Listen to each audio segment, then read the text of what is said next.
नमस्कार दोस्तों, हमारे एक और वीडियो में आपका फिर से स्वागत है। दोस्तों, हो सकता है कि आज आपने भी एक न्यूज़ देखा होगा जिसमें कहा गया था कि भारत अफ्रीका से 8 चीते मंगाने वाला है।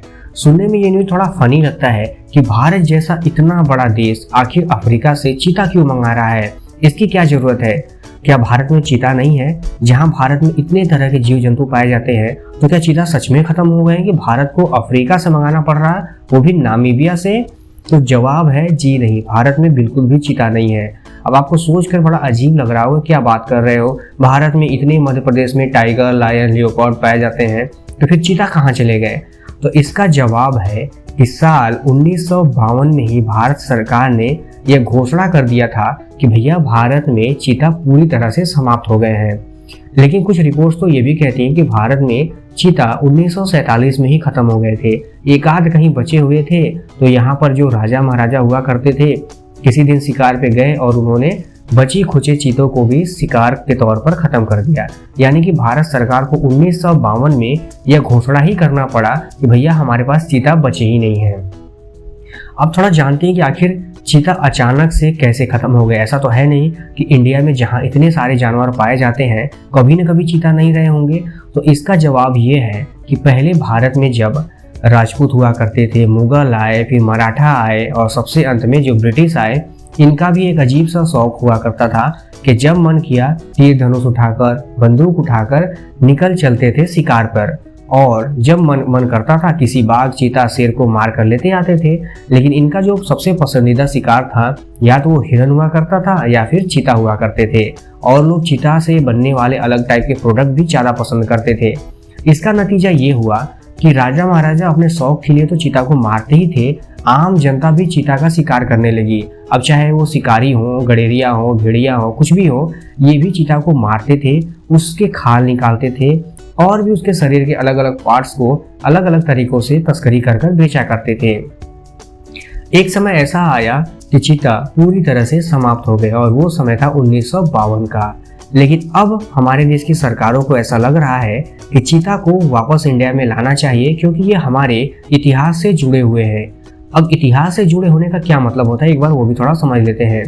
अगर आप मध्य प्रदेश, महाराष्ट्र और राजस्थान के कुछ ऐसी गुफा और पुरानी इमारतों में, चाहे वो गुफाओं में हो, अजीब से बिल्डिंग में हो, इमारतों में हो, आपको अक्सर ये देखने को मिलेगा कि वहाँ पर जो आदिमानवों द्वारा बनाए गए पेंटिंग्स या मूर्तियाँ हुआ करती थी, उसमें चीता का भी अपना एक रोल हुआ करता था। और इसका मतलब ये है कि चीता हमारे इतिहास का एक बहुत ही बड़ा हिस्सा है। इसके बिना शायद इतिहास हमारा अधूरा सा रह जाएगा। और फिलहाल हमारे देश में सभी जानवर हैं, बस चीता ही नहीं है। हालांकि और भी ऐसे बहुत सारे देश हैं जहां से चीता पूरी तरह साफ हो गए हैं, और उनके पीछे का कारण भी कुछ कुछ ऐसा ही है। हालांकि कहीं कहीं ऐसा देखा जाता है, जो कि इंडिया में भी है, कि जलवायु परिवर्तन और उनके रहन सहन के जो तरीके थे, जंगलों की कटाई वगैरह से भी चीता का जो विलुप्तीकरण था वो बढ़ा ही है। तो इसका भी असर पड़ा है। जैसे जैसे लोगों ने खेती को ज़्यादा प्रमोट किया, इंडस्ट्रियलाइजेशन किया, नगरों को बसाना शुरू किया, जंगल काटे, पेड़ पौधे काटे, घास के मैदान साफ हो गए, तो इनडायरेक्टली चीता भी उनका रहन सहन बदला और वो भी विलुप्त होने लगे। तो मिला जुला कर कुछ तो हमारे बड़े बड़े राजा महाराजा और लोगों ने अपने शौक और बिजनेस के लिए चीता को ख़त्म कर दिया, और कुछ हमारे जलवायु परिवर्तन की वजह से ख़त्म हो गए। अब भारत सरकार चाहती है, खासकर प्रधानमंत्री मोदी के शासनकाल में सरकारें चाहती हैं कि प्रधानमंत्री मोदी का जो बर्थडे आने वाला है, यानी 17 सितंबर को, उस दिन अफ्रीका से 8 ऐसे चीते मंगाए जाएं जो कि मध्य प्रदेश के कुल्लू नेशनल पार्क में छोड़े जाने हैं। अब आपको बता दें कि माना जा रहा है कि इस प्रोजेक्ट के तहत लगभग 90 करोड़ रुपए खर्च होने वाले हैं सिर्फ 8 चीते के लिए। और ये दुनिया में पहली बार ऐसा होगा कि कोई मांसाहारी जीव एक कॉन्टिनेंट से दूसरे कॉन्टिनेंट तक कार्गो जहाज से भेजा जाए। उन चीतों की भी किस्मत काफ़ी अच्छी है कि वह चार्टर्ड कार्गो प्लेन में जाएंगे। हालांकि वो अफ्रीका से ग्वालियर आएंगे चार्टर्ड कार्गो प्लेन से, वहाँ से फिर उन्हें हेलीकॉप्टर के जरिए मध्य प्रदेश के कुल्लू नेशनल पार्क तक पहुँचाया जाएगा और उसको प्रधानमंत्री नरेंद्र मोदी अपने हाथों से रिलीज करेंगे। ये सुनकर आपको आश्चर्य होता होगा कि बताओ कि इन चीतों की किस्मत कितनी अच्छी है कि इनको हमारे देश के प्रधानमंत्री अपने हाथों से छोड़ेंगे, वो भी अपने बर्थडे पे। लेकिन रुकिए थोड़ा, ये जितना सुनने में अच्छा लग रहा है, इसके पीछे का थोड़ा सा बैकग्राउंड आप देखेंगे तो आपको लगेगा कि भैया ये इतना आसान नहीं है। सोचिए कि जब हमारे देश में हजारों चीता रहे होंगे तब तो हमारे देश के लोगों ने इन चीतों का कोई भी रखरखाव नहीं किया और इनको जैसे तैसे मारा काटा खा गए बेच दिए। अब ये 8 चीता आके इस देश में क्या चीता की जो पॉपुलेशन उसको दोबारा से फला फूला सकते हैं, बढ़ा सकते हैं? क्या इस बात की क्या गारंटी है इन चीतों को भी साल 2 साल में कोई मारेगा नहीं या खुद नहीं मर जाएंगे? क्योंकि तस्करी तो आज भी जानवरों की नहीं रुकती है और जंगल का जो हाल है वो सबको पता है। कभी कोई लकड़ी चुरा ले जाता है, कभी कोई जानवर मार देता है। आज जो हमारे पास जानवर हैं वो तो सेफ ही नहीं है। अब ये 8 जानवर आप जिसको बाहर से लेके आ रहे हो, इसको कितने दिन बचा के रखोगे?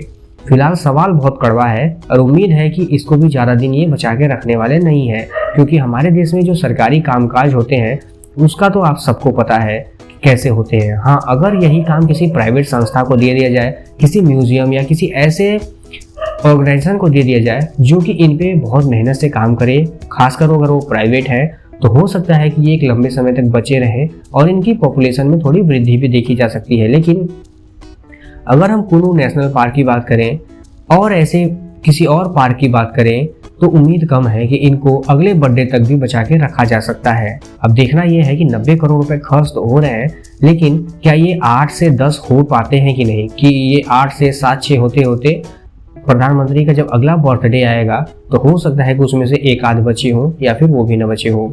आप इस बारे में क्या सोचते हैं कि क्या हमें सिर्फ चीता के लिए ही इतने पैसे खर्च करने चाहिए, या हमारे देश में जितने और भी बहुत सारे ऐसे जानवर हैं जो या तो विलुप्त हो चुके हैं या विलुप्ति के कगार पे हैं, क्या हम उनको बचाने पे ज़्यादा ध्यान न दें?